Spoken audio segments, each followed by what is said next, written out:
Hello, Day! For today video, Day, nagluto ko og kalabasa, ginataang kalabasa. Palit ko sa kay botag 3 raman ang iyahang slice. Balig 1/4 sa 1 whole nga kalabasa na dako. So, nipalit ko balig duha ka slice. Nagko siya $7. Og na ako'y gata kay nagian ko manggod ni siya dito sa naikarinderya ba nga kuan sa mga inchik. Tapos paborito gyud ni nako siyang kalabasa. So nag-crave ko, di man ko ganahan mo palit ato kay murag kulang bitaw siya sa lata. Ang gusto ko ako aning kalabasa kay lata kayo, as in lata jud siya nga mura na gyud siya og kanang muspiso iyang sabaw ba. So mauna nakahuna-huna ko nga magpalit lang kog ako then magluto kog ako kay naaman sad ko'y time kaya nga akong amo walay lunch karon diri. So mauna siya ni parit ako kalabasa o gata kay dira nangusi na pud ko sa ahos ni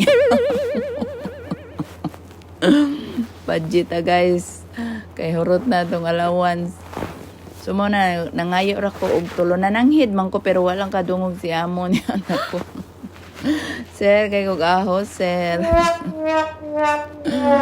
So, diha ahos, dayon, asa dyan Bombay, nang muha sa kugamay siyang Bombay. So, ang ahos, kay ako na siyang i-minch, as in, dugmok siya, baka nang ganahan ko para maapil na ko siya kaon.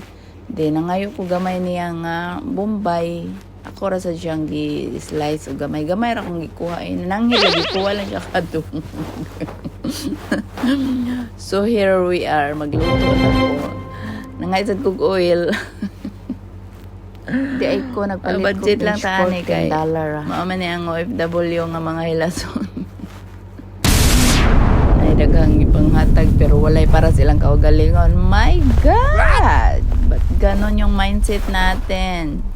So yun nga, nanghingi na din ako ng paminta o kuan oy, paminta asin o light soy sauce. So, mo man ang pagtimpla dire. Then, di man ko ganahan gud og mga magic or whatsoever nga powder nga ibutang. So, mao na siya. Gibutang sa nako ang half sa gata. Og gibutangan nako siya tubig kay later na pod ang katunga. So, mintras nang hugas ko, ako sa siyang gibiyaan dito para padayon lang siya nga maluto. So, yun ani day ko guys, pag magkuan ko basura, ako siyang ginahigot, labi na kung wet ang ako ang rubbish, ako siyang iputos og plastic, din ako siyang ihigot para dili siya mag-smelly sa atong rubbish bin. So, mauna na humok na akong kalabasa, ako nang gibutang ang nahabili na gata na katunga. Di ba mukhang masarap na yan. Wala ko nagluto rice kay bread lang ko. So, mao na siyang akong week. Luto na guys, ako nang gibutang sa butanganan. So, mga onata, thanks for watching until my next video.